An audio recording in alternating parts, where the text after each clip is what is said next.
Gracias por continuar con nosotros. Damos la bienvenida aquí en el estudio a Valentín Medrano, tal como anunciamos al inicio del programa. Gracias por acompañarnos una vez más. Valentín Medrano es el consultor jurídico de La Mirada. Él es nuestro asesor jurídico. Licey lo llama siempre para que le explique cualquier cosa del Código Penal, de cualquier situación. Sí, señor. Bueno, hay que aprovechar tal preparación y experiencia. El talento. Obviamente. Antes de que Licey te pregunte, que ya la vi cuadrar con el tema de los jueces que no aceptaron, o no que no aceptaron, que prefirieron declinar la evaluación para no repetir, no ser considerados para mantenerse en la Suprema. Háblanos desde tu punto de vista como jurista de lo que ha sido la gestión. ¿Cómo concluye la gestión de Luis Henry Molina al frente de la presidencia de la Suprema Corte de Justicia y de todos los magistrados que van a ser, en sentido general, evaluados? Bueno, es diferente. O sea, cada cual debe ser visto de manera particular. De hecho, el trabajo del Consejo Nacional de la Magistratura es justamente eso. Tratar de evaluar de forma particular por su desempeño, honorabilidad, credibilidad pública o crédito público, dignidad, lo que tiene que ver con el despacho de los procesos que les sean asignados. ¿Y se puede eso, Valentín? Porque es un órgano colegiado, un cuerpo, o sea, ¿y cómo tú evalúas? ¿Tiene la capacidad técnica para eso o es una apreciación? Pero es la ley que lo dice. No, yo entiendo la evaluación. Es para entender cómo el proceso. Exacto, porque como tú... Es fácil. Si ellos hablan por sentencia, como tú... La ley te dice a ti, la ley te establece claramente, creo que es el artículo 32 de la ley orgánica del Consejo Nacional de la Magistratura, que las salas deberán hacer un informe respecto a los jueces miembros de cada una de las salas. Los presidentes de sala, por ejemplo, tienen que hacer un informe de desempeño, que debe ser depositado 7 días al momento, después de que han sido llamados para evaluación. Entonces, respecto a los presidentes de salas, debe hacerlo el presidente de la Suprema Corte de Justicia. Ese informe ya está depositado. De hecho, yo tuve acceso al informe de la Sala Penal de la Cámara de la Suprema Corte de Justicia, la Sala Penal de la Suprema Corte de Justicia, que se depositó hace aproximadamente 5 días. ¿Eso es público? Es público, sí, porque debe ser público. ¿Y quién evalúa al presidente? Los demás pares de él, los adjuntos. O sea, a los jueces titulares los evalúa el presidente de cada sala. Así es. Y a los presidentes de sala lo evalúa el presidente del Pleno, el presidente de la Suprema. Así es. Y al presidente de la Suprema los evalúan todos sus colegas. Así, y tiene que ser, ese informe tiene que ser depositado ante el Consejo Nacional de la Magistratura en el portal, por vía de consecuencia, todos los ciudadanos tienen acceso a él. Público, de manera claro, tal que usted pueda impugnar.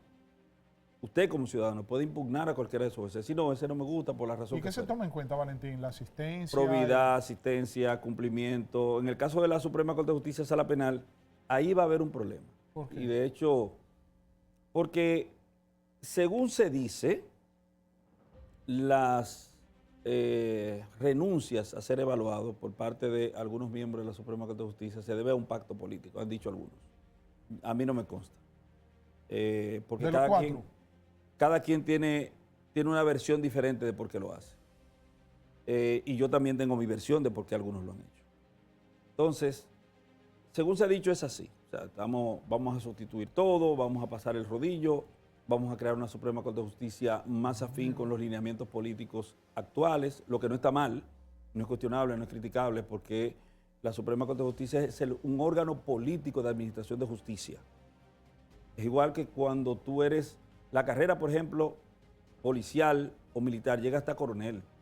El rango de general es un rango político. Totalmente. Entonces pasa igual con la Suprema Corte de Justicia. La carrera llega hasta corte. Sí, pero Valentín, hablamos de un poder del Estado. Es un poder del Estado, un poder político del Estado, de los 3 poderes políticos del Estado. Porque el Estado está compuesto por 3 poderes. Sí, pero Pero la impartición de justicia implica objetividad. Claro. Y otra cosa, sobre la independencia de los 3 poderes. En el caso del poder ejecutivo y el poder legislativo, interviene en la designación del judicial. Y ambos poderes, tanto el ejecutivo como el legislativo, intervienen en la evaluación y en la designación.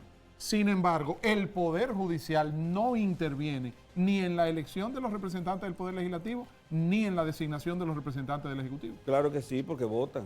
¿Dónde votan? Ellos votan. Bueno, como tú dices las ciudadanos. elecciones. Claro, pero... ellos como ciudadanos votan. Como ciudadanos. Votan. Entonces, Y todo es tan interconectado, interrelacionado. Incluso cuando tú ves la conformación del Consejo Nacional de la Magistratura, tú dices, bueno, hay cierto nivel de democracia. Es menos democrático que el anterior porque no es lo mismo que te escojan 32 jueces, o sea, 32 miembros del Congreso, que eran los senadores, a que te escojan 8 personas.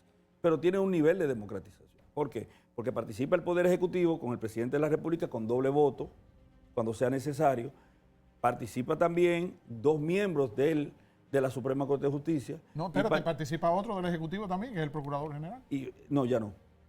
Ah, bueno, No, sí, ¿verdad? Lo sacaron. Sí, lo sacaron. Y te participan 4 miembros del Poder Legislativo. Incluso participan de una forma que tú dices, no solamente es democrático, sino la forma de participación tiene mucho que ver con la principalía de los poderes. Es decir, el Poder Legislativo es el principal poder del Estado, tiene 4 miembros. El Poder Ejecutivo tiene 1 miembro. El Poder Judicial tiene 2 miembros y a este se le suma el del Tribunal Constitucional. Entonces, el problema que digo que debe haber o ha de haber con respecto a la Sala Penal de la Suprema Corte de Justicia es que ahí hay, como dicen, una situación en que la puerca se le tuerce el rabo. ¿Por qué lo digo? Simple. El nivel, estaba buscando los nombres de todos que han sido presidentes, los que han sido presidentes de la Sala Penal de la Suprema Corte de Justicia. Pedí un doña informe. Miriam, Julio César Castaños, Sigue. don Papi Luciano. No, don Papi fue primer juez sustituto. Pero fue Cuando don Jorge. vicepresidente de la Suprema Corte de Justicia, primer sustituto, pero pudo haber sido presidente de la Sala Penal. Ahora, lo que te quiero decir es que hay un hito histórico nunca antes visto en la Suprema Corte de Justicia: cero mora judicial. Eso es a hechura de la Sala Penal de la Suprema Corte de Justicia. Entonces hay un elemento interesantísimo.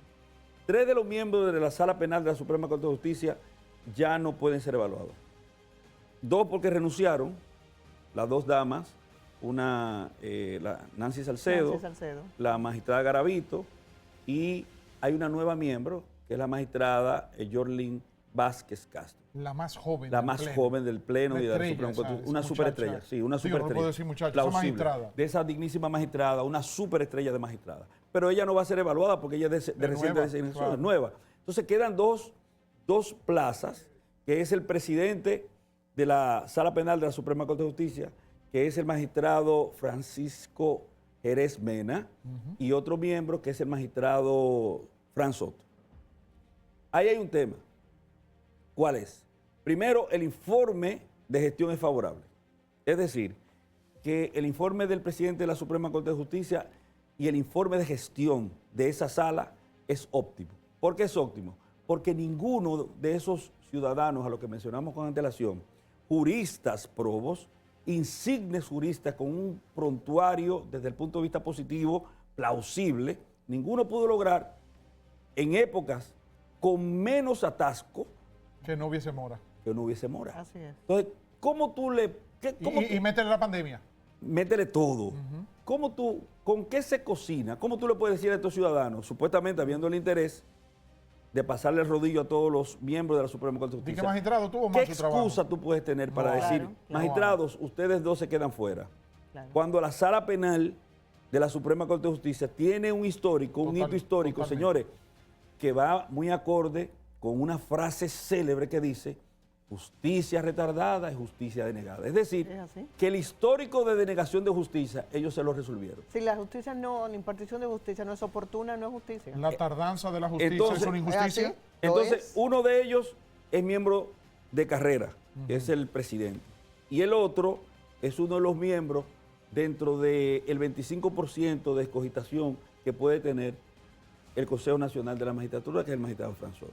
Entonces, a esos 2 ciudadanos, simplemente por el informe de gestión, y en el caso del presidente, por el informe del presidente de la Suprema Corte de Justicia, parecería obligado el Consejo Nacional de la Magistratura, salvo que un interés supremo político al margen de esas garantías penales sustantivas que se exige en la Administración de Justicia Suprema, esté en desacuerdo con esto, parecería que ellos, desde el punto de vista de las exigencias establecidas por la ley orgánica del Consejo Nacional de la Magistratura, están obligados a ser ratificados. Entonces, el problema es ahora observar si lo institucional, si lo que alimenta desde el punto de vista de la exigibilidad, de las procuras, de las expectativas y esperanzas de garantizar un mejor sistema de justicia, va a ser lo que ha de primar, ha de ser lo que prime, o si hay un interés político voraz tendente a la consecución Pero de... conforme el precedente del año pasado. Sí, es un precedente muy nefasto, porque recuérdense que aquí mismo en este escenario nosotros decíamos, es que hay un problema.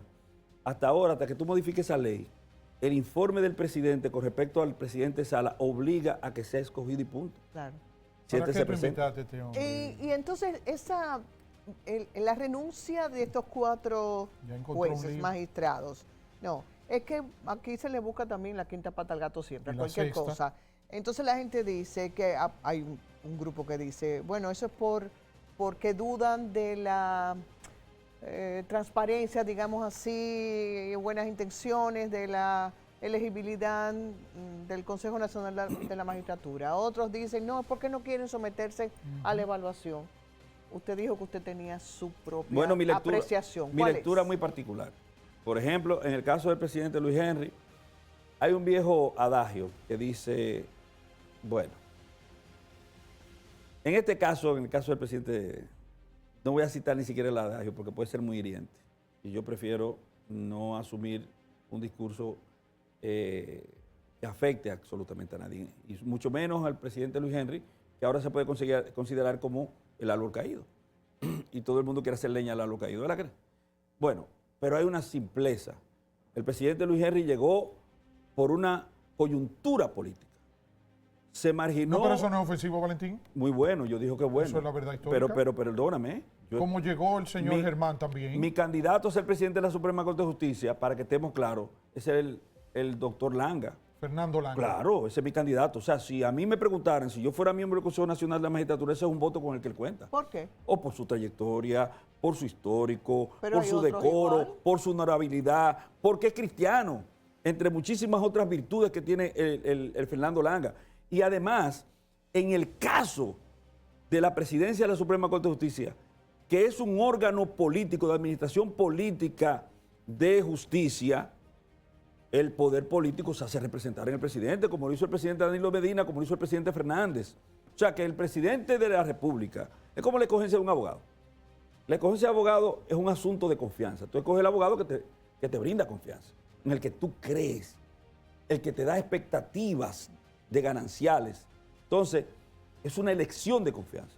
Así también pasa para el poder con el presidente de la Suprema Corte de Justicia. Que dicho sea de paso, el presidente de la Suprema Corte de Justicia, en lo que tiene que ver con las decisiones judiciales, tiene muy poca incidencia, porque no preside ninguna sala. No, no. Valentín, 2 ciudadanos establecemos, o sea, la Constitución, a ver, la Constitución establece quiénes son los miembros del Consejo Nacional de la Magistratura de pleno derecho. Ujú.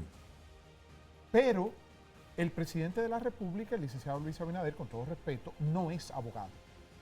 Y quien le asiste en las funciones jurídicas es el consultor jurídico del Poder Ejecutivo, nada más y nada menos Que un jurista expresidente de la las Suprema. condiciones del doctor Jorge Claro. Subero Isa, expresidente de la Suprema Corte de Justicia, que revolucionó, modernizó, adecuó esa Suprema Corte de Justicia a los nuevos tiempos durante una gestión de más de 10 años, impecable e incuestionable. Así es. No pudiéramos 2 ciudadanos, en este caso la señora Lisette Selman y un servidor, hacer una sugerencia pública al presidente y a los demás miembros del Consejo, que aunque no sea miembro de pleno derecho, inviten y que esté presente en las deliberaciones el consultor jurídico, el doctor Subero Isa, para que con sus experiencias y sus aportes pueda hacer intervenciones que asistan al presidente, que recuerdo que lo hizo el presidente Danilo Medina con el entonces consultor jurídico Fabio Darío Espinal, y los representantes del PRM, José Ignacio Paliza y Josefa Castillo, lo objetaron y hubo que sacarlo para que no participara en las reuniones. ¿Se puede solicitar ahora que se haga lo contrario? Yo estoy contigo.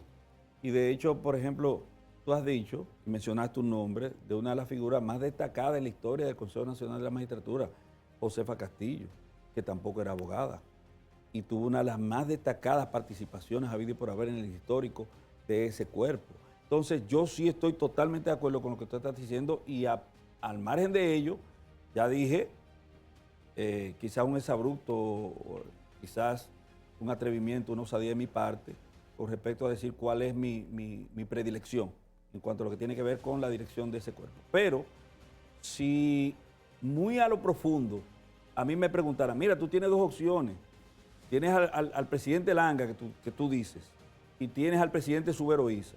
Oye, yo me decanto por Subero Isa. Es históricamente el mejor presidente que ha tenido la Suprema Corte de Justicia. Pero no creo que él quiera volver a Bueno, eso. pero si quisiera, yo no creo que nadie tiene más mérito que ese ciudadano por lo que tú has dicho, Víctor, porque tú te has tomado tu tiempo para investigar y estudiar la Suprema Corte de Justicia. Valentín, entonces su apreciación de la renuncia de los 4 a la vez, no de cada uno. Cada uno por razones particulares. Por ejemplo, yo creo que, aunque ha dicho que cerró un ciclo... Bueno, renuncia no, perdón, vamos a corregir. Decisión Son de renuncias. no optar. Son renuncias, porque al final de cuentas, cuando se produzca el final de las evaluaciones, ellos quedan fuera. Y van a tener que ser sustituidos. Pero no es renuncia porque cumplieron su mandato. Bueno, y si por casualidad el Consejo Nacional de la Magistratura no puede llegar a ciertas conclusiones, ellos continúan en su puesto hasta que vuelvan a ser convocados. Pero son, hasta cierto punto, se pueden interpretar como renuncia. Renuncia a ser evaluado. Entonces, cada uno de forma particular. Por ejemplo, el presidente, el que debía ser el presidente de forma natural, de carrera, es Carbucia. El magistrado Carbucia. Herrera Carbucia, primer el vicepresidente, con una actitud de permitir, indefectiblemente que lo rebajaron en algún momento de rango, de permitir que las cosas fluyan y de darse. Es una persona de los que más conocimientos tiene en el área del derecho laboral, de carrera, brillante. Pero yo creo que su excusa es una excusa y no la realidad.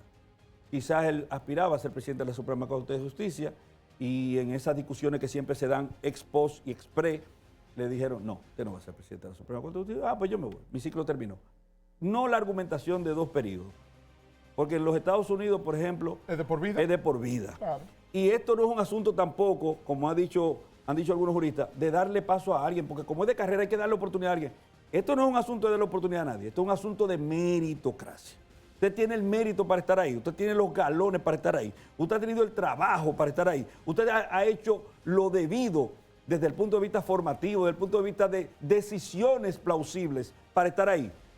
Si es de carrera, bueno, si usted lo tiene, perfecto. ¿Y los otros 3? Entonces, en el caso de los otros, la magistrada Garavito, pues yo, no siempre hace su pesquisa, es así.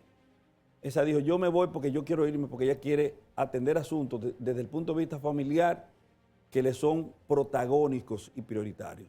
Su excusa no solamente es válida, sino que es constatable. Es humana. Totalmente humana. Entonces, en el caso del magistrado Luis Henry, no iba a ser presidente de la Suprema Corte de Justicia, ni siquiera iba a ser miembro de la Suprema Corte de Justicia. ¿No lo dejan como miembro? Por asuntos políticos. Okay. Entonces, él llegó a una coyuntura política. Salcedo. Nancy Salcedo. Vive en Santiago, sí. Está un poco cansada. Es la realidad. 40 años de servicio. Y además ella es, como ustedes lo ven, es la miembro del Consejo Nacional de la Magistratura. Ella es como una especie de Dream Team. Del 1 al 10. Con Luis Henry. Del 1 al 10, ¿qué puntuación usted le da a la gestión de Luis Henry Molina como presidente de la Suprema? La divido por sala, igual que está dividida la Suprema Corte de Justicia. ¿Cómo sería? La de él como presidente, propiamente dicho, para mí fue desastrosa. Independientemente que hay que decirle, bueno, pero tuvo una pandemia, muchísimas cosas, incluso la respuesta a la pandemia no es tan negativa, porque él trató de implementar la justicia digital y la avanzó,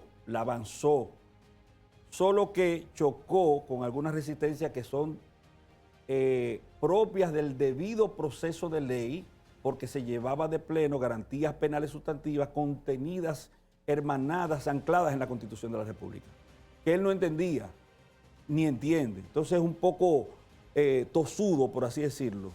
Y obviamente que por esa condición de inflexibilidad en algunas cosas que tú tienes que tener como gerente, o sea, como gerente no es que se va a imponer tu criterio, no. Tú puedes en algún momento imponerte porque tú tengas el criterio de que es lo más conveniente desde el punto de vista de la administración de lo que tú tienes a tu cargo. Pero también en algunas ocasiones tú tienes que ser flexible y escuchar, oír, poner tu voz en el usuario del sistema de justicia. Él nunca hizo eso. Siempre estuvo al margen y por eso tuvo muchos choques internos y externos, que ustedes lo conocen. La gestión para mí le podría dar un 6, porque no es tan desastrosa como tú ponerla por debajo de la media. Hay muchos por debajo avances, de la media. sí, hay muchos avances. Tiene su cosa. Ahora, en salas, vuelvo y te reitero, Víctor. La sala penal un 10. Oye, pero 10 no, un 11. Ok. Un 11. Yo soy penalista. Mi ejercicio La inmobiliaria. es eminentemente penal, un 9. ¿Y la administrativa? Un 9,5. Así están los presidentes de sala. Bueno, ya veremos qué va Lo a que pasar. tú no puedes hacer es decir, vuelvo y reitero, sin criticar a nadie, que porque estas personas tienen 14 años, por ejemplo, de ejercicio, tienen que irse. Y es un automático. Y tú pusiste el ejemplo, Víctor, de los Estados Unidos. Admitan. ¿Por qué? Porque tienen las condiciones, las calidades, Claro. tienen los galones bien ganados. Entonces, esto no es esto es un asunto de meritocracia. ¿Qué uno le pide Al consejo. al Consejo? Indefectiblemente de que usted tiene que darle su cuota política al Consejo y entender que ellos van a hacer las cosas que políticamente más le convenga, pero que traten de armonizar ese derecho político que tienen o las instituciones no tienen derecho. Facultades y Prerrogativa. En Estados Unidos es facultades. peor porque si se enferman es de por vida. Y si se enferman, Dios libre, tiene alguna situación de salud, tiene que renunciar. No lo Tenemos pueden que, destituir. cerrar. ¿Qué se le pide al consejo? Bueno, pedirle que traten de armonizar esta meritocracia necesaria porque se trata de un poder que es contrapeso de todos los poderes. Y por vía de consecuencia también es el poder que más incide en la vida de los seres humanos porque cualquier tipo de situación que se presente con respecto a ti como ciudadano, respecto a la administración pública o al poder legislativo incluso, tiene que dirimirlo en sede del Poder Judicial. Y entonces que esos méritos ganados, que los que vayan a ser elevados, sean tomados en cuenta, no porque hicieron un favor ayer como de denegar derechos, porque le convenía al poder político. No, eso no se puede premiar, porque si se lo hicieron a esta gente que fueron o son oposición hoy, se lo van a hacer a usted mañana, presidente. Esos jueces que se doblegan ante el poder seguirán doblegándose. Cuando usted no sea gobierno, a la gente suya le van a hacer lo mismo. Entonces, esos no pueden ser promovidos. Gracias, Valentín Medrano, como siempre, preciso, impecable y aleccionador. Y le buscan la quinta Hacemos pata, una y la sexta, pausa y la séptima. y vamos a cerrar con Irene Javier y la mirada en las tendencias.